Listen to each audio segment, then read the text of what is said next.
क्योंकि हमारा हथियार हमारे पास होना जरूरी है। वचन खोलेंगे लूका 8 अध्याय उसका 22 वचन, 22 से लेकर हालेलुया। 25 तक। सबने निकाला? सबने खोला? Yes. लूका 8 अध्याय उसका 22 से लेकर 25 तक। आमेन।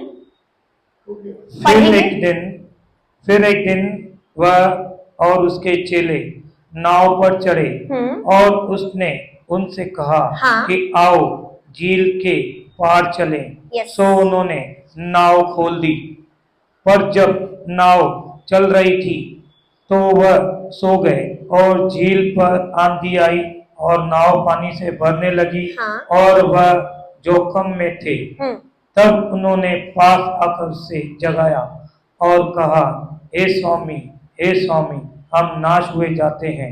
तब उसने उठकर आंधी और पानी के लहरों को डांटा और वह थम गए और चैन हो गए।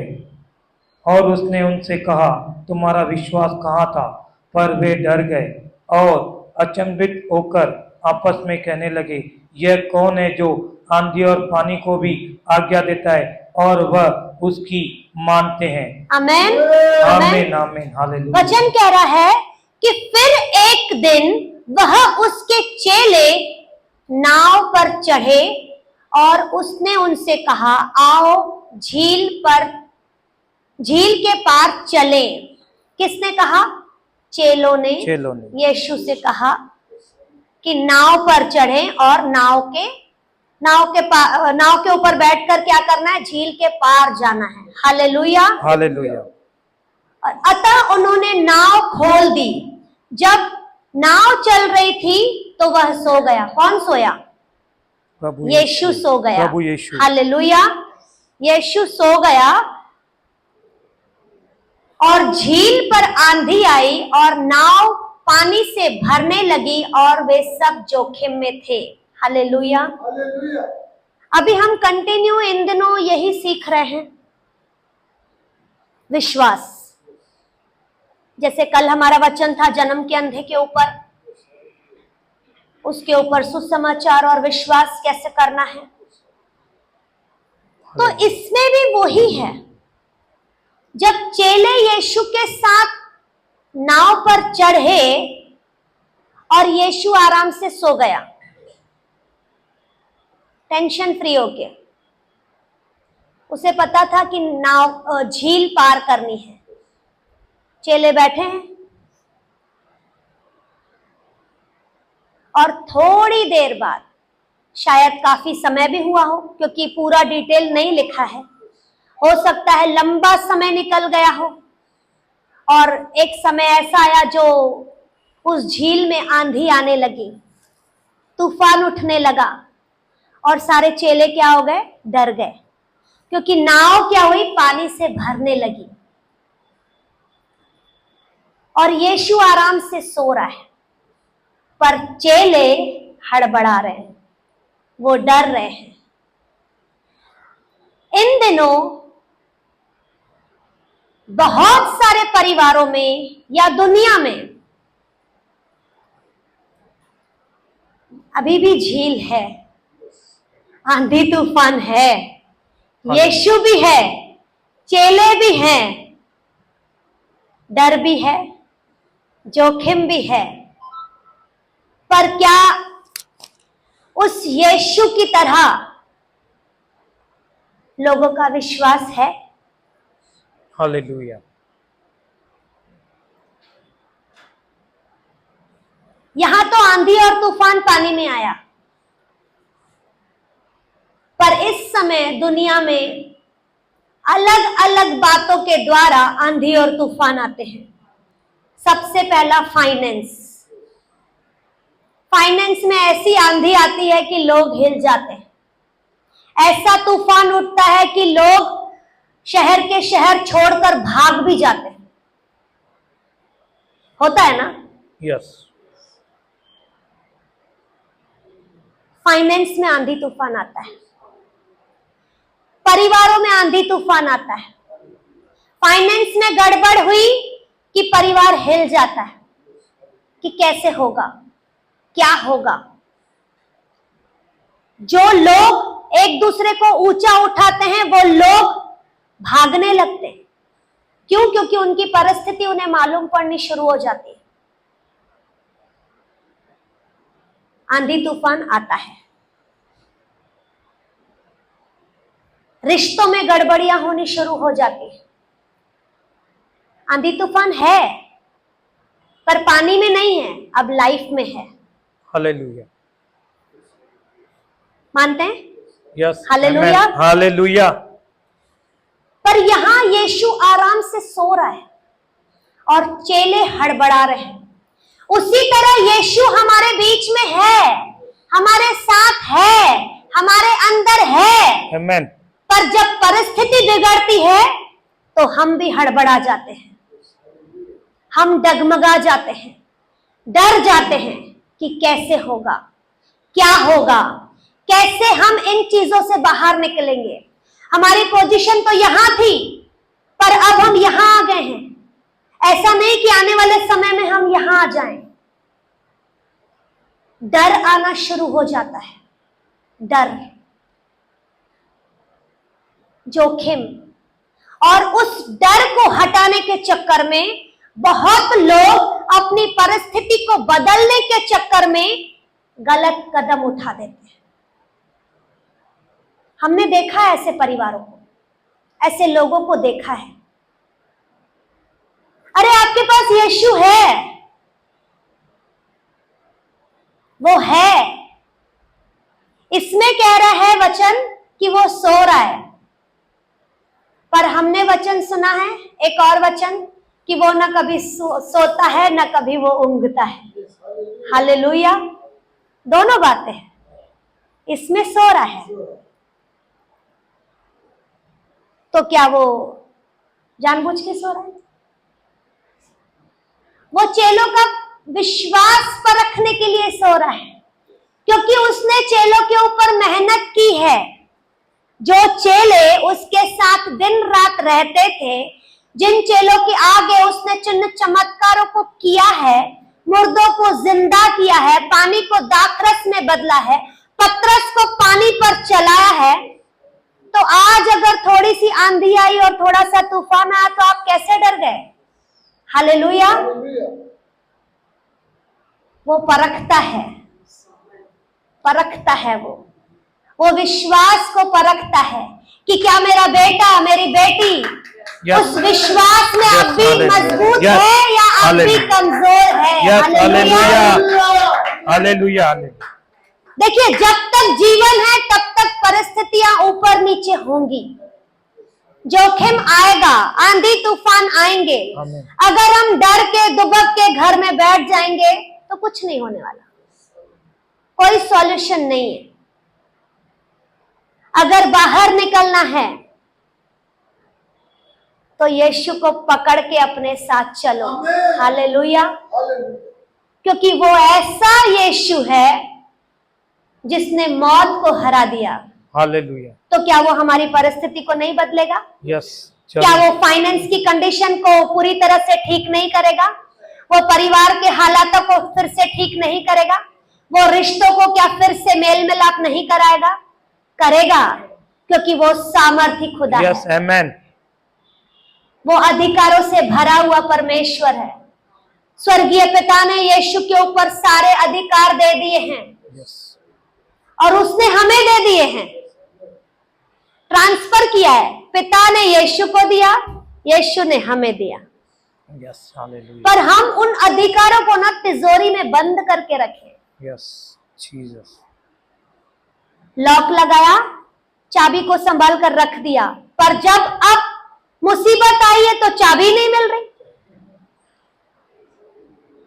अरे अधिकारों को तिजोरी में बंद करने के लिए नहीं दिया है परमेश्वर ने। परमेश्वर ने दिया है, यूज करो। आमीन, आमीन। और आगे बढ़ो। जितना हम यूज करेंगे उतना अधिकार हमारे अंदर और बढ़ेंगे। ओह जीसस। एक बीज एक पेड़ को पैदा करता है। और वो पेड़ में फूल और फल आते हैं। तो इतने से बीज ने बड़े पेड़ को, फ्रूट वाले पेड़ को, फल वाले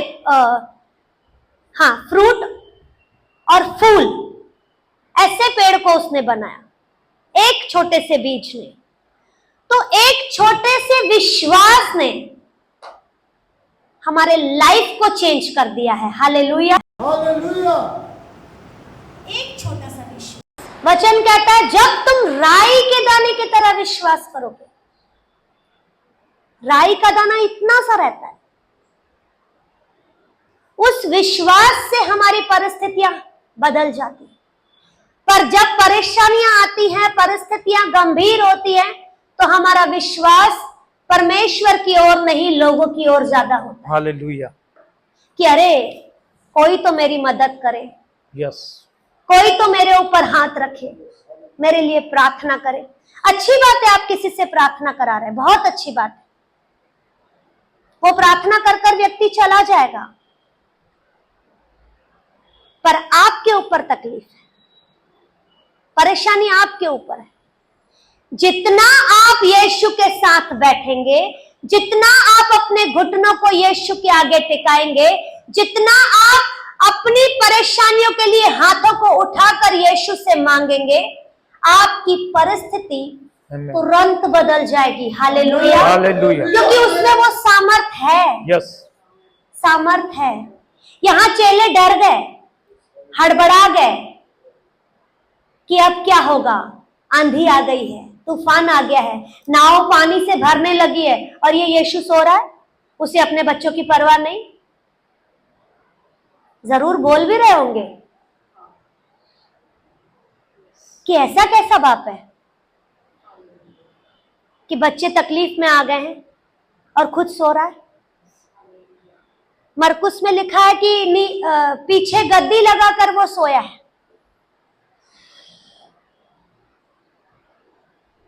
क्या उसे पता नहीं था कि आंधी और तूफान आने वाला है?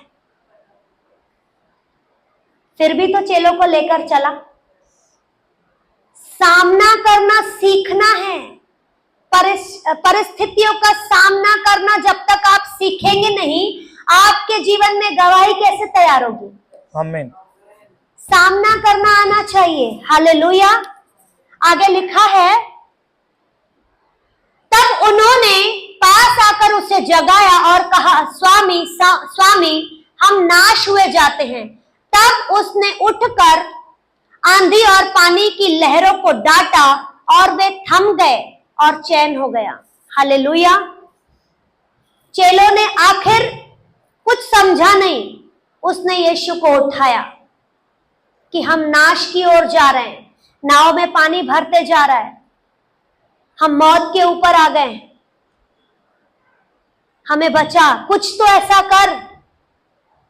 यीशु ने क्या किया? उठा, आंधी और तूफान को डांटा। हालेलुया। और सब कुछ शांत हो गया। आज अगर आपकी परिस्थिति गड़बड़ है ना, उससे डांटो, हालेलुया, धमकाओ कि निकल हमारे जीवन से, यीशु के निकल हमारे परिवार से। यीशु के नाम। अगर आपके परिवार में, फाइनेंस में अगर गरीबी ने कब्जा किया है, कर्जे ने कब्जा किया है, आपको यीशु ने अधिकार दिया है, बताया है, डांटना है। डांटो, हक से डांटो कि निकल, मुझे मेरे फाइनेंस को छोड़कर निकल। गरीबी तू हमारे शरीर का हिस्सा नहीं है, मेरे परिवार का हिस्सा नहीं है, कर्जा तू हमारे परिवार का हिस्सा नहीं है, निकल हमारे जीवन से। आप डांटेंगे नहीं, वो जाएगा नहीं। डांटना जरूरी है, भगाना जरूरी है। अगर एक कुत्ता बार बार आपके घर में आएगा तो आप उसे लकड़ी लेकर मारेंगे, भगाएंगे? पहले आप उसे हट हट करेंगे, जा जा, नहीं जाएगा तो आखिर आप लकड़ी लेंगे। उसी तरह बिगड़े हुए हालातों को लकड़ी लो, यस, हालेलुया, डांटो, भगाओ, यीशु के नाम से भगाओ। हालेलुया। ताकि आपके जीवन में जो गड़बड़ी आई है उसमें परमेश्वर की शांति आ जाए। Yes, amen. हालेलुया। हालेलुया। आगे लिखा है ना, चैन हो गया। यस, आंधी तूफान थम गया सिर्फ यीशु के डांटने से। क्या चेलों के पास वो अधिकार नहीं था? था, पर उन्होंने परिस्थिति को देखकर वो अधिकार का यूज नहीं किया, अप्लाई नहीं किया। पर हमें अधिकारों का यूज करना है। हालेलुया। और परिस्थितियों को, बिगड़ी हुई परिस्थितियों को डांट कर भगाना है, ताकि परमेश्वर की शांति, परमेश्वर की आशीष, परमेश्वर का आनंद हमारे जीवन में वास करे और उन बातों के द्वारा हमारे लाइफ में टेस्टमनी तैयार हो। आमीन। आमीन। आगे लिखा है, तब उसने उनसे कहा, तुम्हारा विश्वास कहाँ है? Yes, hallelujah. यीशु के एक बार बोलने से आंधी तूफान थम गया। यीशु ने सवाल किया अपने चेलों से, तुम भी तो मेरे साथ उठते बैठते हो, तुमने तो मेरे साथ सब कुछ देखा है, सब कुछ सीखा है, तो अब इस परिस्थिति में तुम्हारा विश्वास कहाँ है? हालेलुया। तो जब हमारे जीवन में भी अगर कहीं गड़बड़ी आती है और हम यीशु की ओर न निहार कर दुनिया की ओर भागते हैं या लोगों की ओर ताकते हैं, तब यीशु भी कहता है, तुम्हारा विश्वास कहाँ है? Yes, hallelujah. हालेलुया। तो हमें दुनिया की ओर ताकना नहीं है, यस, लोगों की ओर यहाँ वहां ताकना नहीं है, हमारा ध्यान यीशु की ओर होना चाहिए। हालेलुया। क्रूज की ओर। वचन कहता है, अपनी आंखें पर्वत की ओर, पर्वत की ओर लगाओ, सहायता तुम्हें वहीं से मिलेगी। हालेलुया। और कोई हेल्प नहीं करेगा, अगर कोई करता भी है गलती से, अगर कोई करेगा भी तो आपको एहसान गिनाने में देर नहीं करेगा। हालेलुया। जिंदगी भर करेगा कि अरे ये इसकी कंडीशन ऐसे थी, मैंने इसका साथ दिया, हालेलुया, मैंने इसको यहां से यहां पहुंचाया। हालेलुया। भले आपने, उसने इतना नहीं किया, इतना सा करके छोड़ दिया, पर वो गिनाएगा जरूर।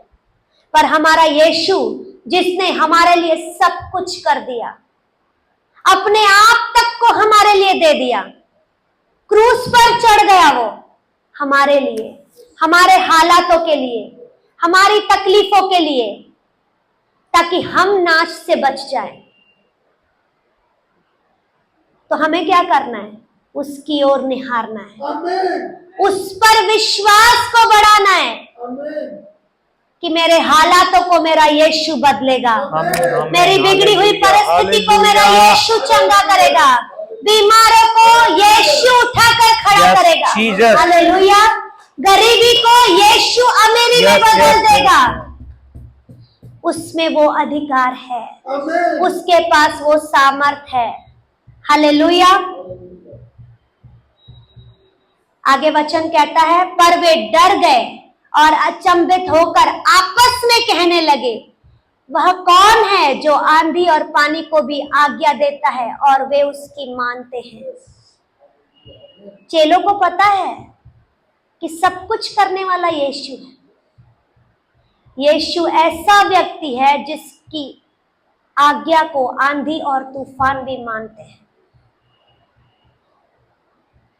योना जब 3 दिन 3 रात बड़े मछली के पेट के अंदर था, तो मछली को भी आज्ञा उसने दी थी ना कि इसे मत खाना। जब दानियल शेर की मांद में गया, तो शेरों को भी उसने आज्ञा दी थी ना कि दानियल को मत छूना। तो आंधी और तूफान को भी यीशु आज्ञा देता है कि ठहर जाओ, रुक जाओ, मेरे बच्चे को मत छूना। हालेलुया। उसी तरह अगर अब भी आपके जीवन में कहीं भी इतनी सी भी गड़बड़ी है, इतनी सी भी परिस्थिति ऊपर नीचे है, तो उससे डांटो, भगाओ और उसने बोलो वहीं रुक जा, वहीं रुक जा। आमीन। क्योंकि हमें अधिकार किसने दिया है? यीशु ने दिया है। हालेलुया। ताकि आपका जीवन विश्वास में और बढ़ता जाए, आशीषों में और बढ़ता जाए, ताकि उन बातों के द्वारा परमेश्वर की अद्भुत महिमा हो। आमेन। प्रभु इस वचन के द्वारा आप सबों को बहुत ऐसे आशीष।